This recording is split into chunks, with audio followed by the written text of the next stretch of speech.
Hey there, welcome to Who's Your Life. I'm Mark. I'm out in my shop.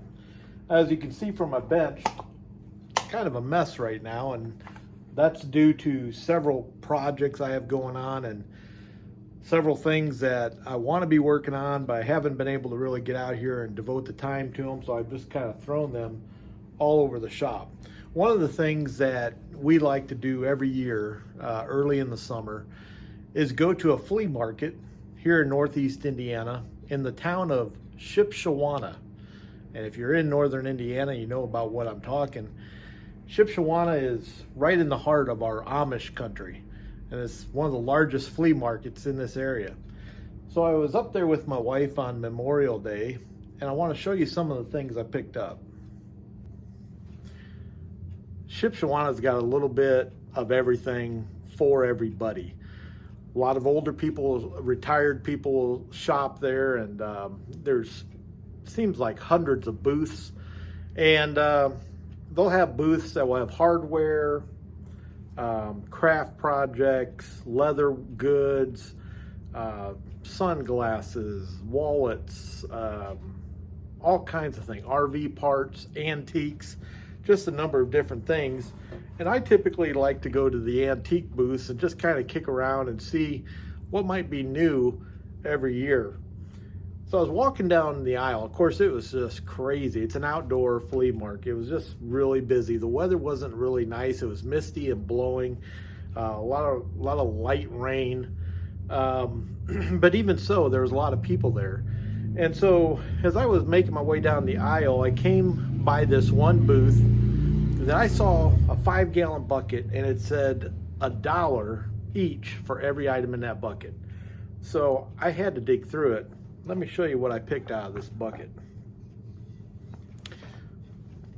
A small pickaxe is what I'd call it.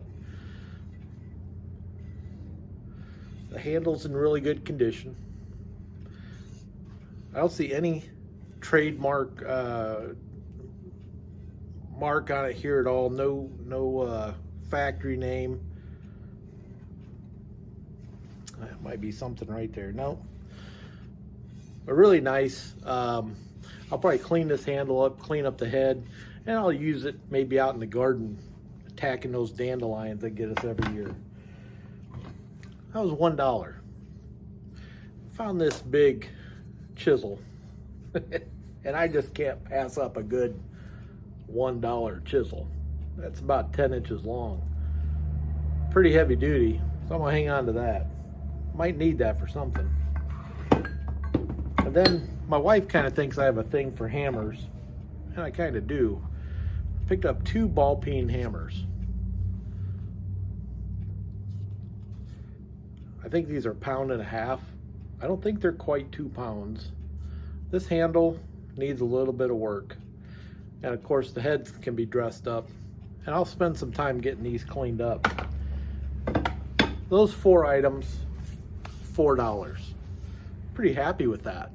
And then as we made our way, we had went and had a bite to eat, and we're going down the other side of the flea market. I went into an Amish owned booth, little booth with an indoor as well, kind of like a little, not a store, it's just hard to explain, a shed kind of is what it looks like.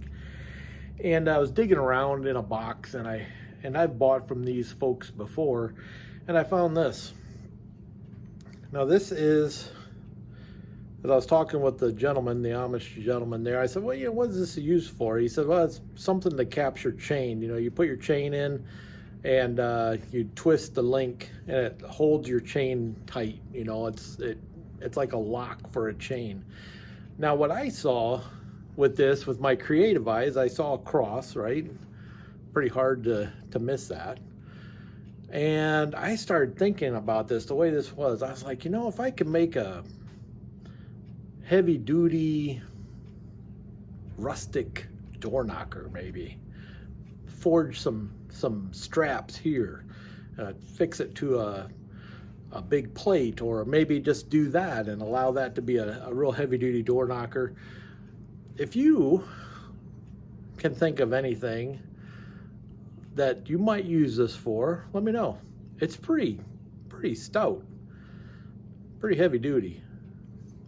It's about a 1/2 inch. So it's thick, it's heavy, but that's going to be in a project coming up, and I'm not sure exactly what I'm going to do with it, but I'm pretty sure I was going to be going online, and I'll probably be selling that. Then I found this little guy.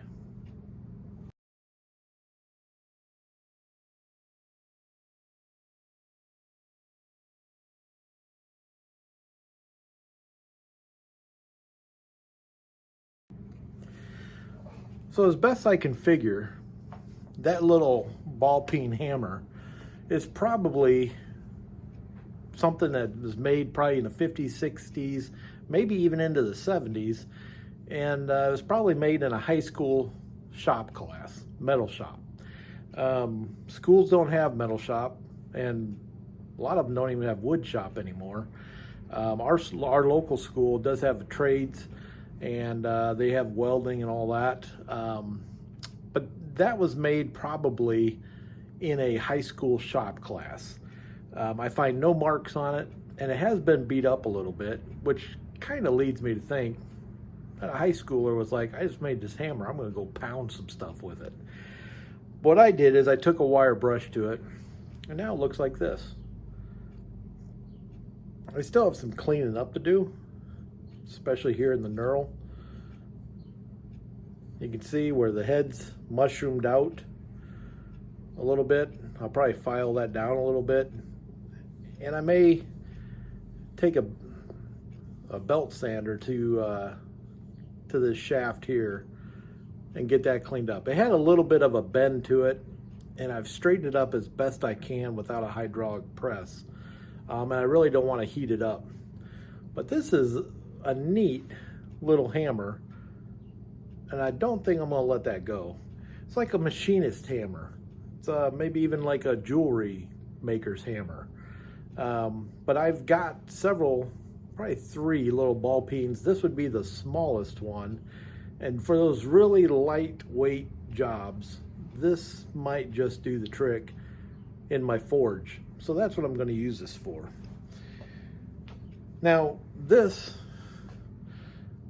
was, let's see, what box did I pull that out of? I think this was out of a box that was marked $1.50. So I'm at $5.50 with those 5 things: the 2 hammers, the hand pickaxe, and the chisel, plus this piece, the chain lock, I call it. $5.50, and then this one was $4. And so I was under $10 for all of those tools. It's just something that we enjoy doing. I like going, and I don't like to spend a bunch of money on anything, and I always find something that's vintage and something I might be able to use in my shop.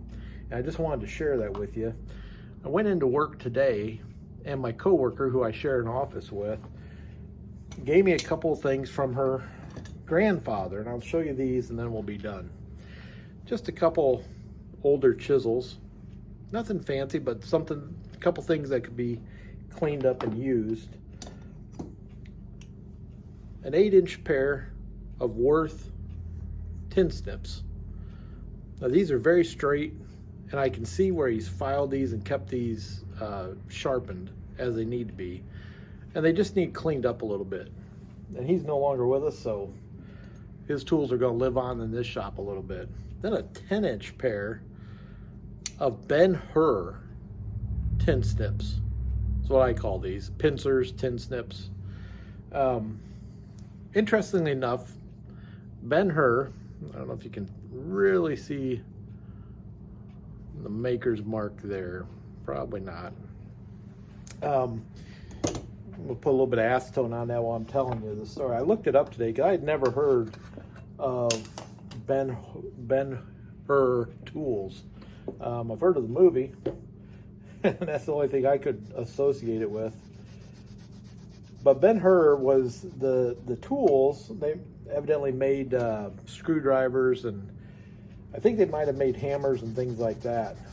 But They were manufactured by the Van Camp company. And if that name sounds familiar to you, it's because Van Camp is the same. The Van Camp that makes the Ben-Hur pincers were the same company that was also allied with the pork and beans, Van Camp. Never knew that.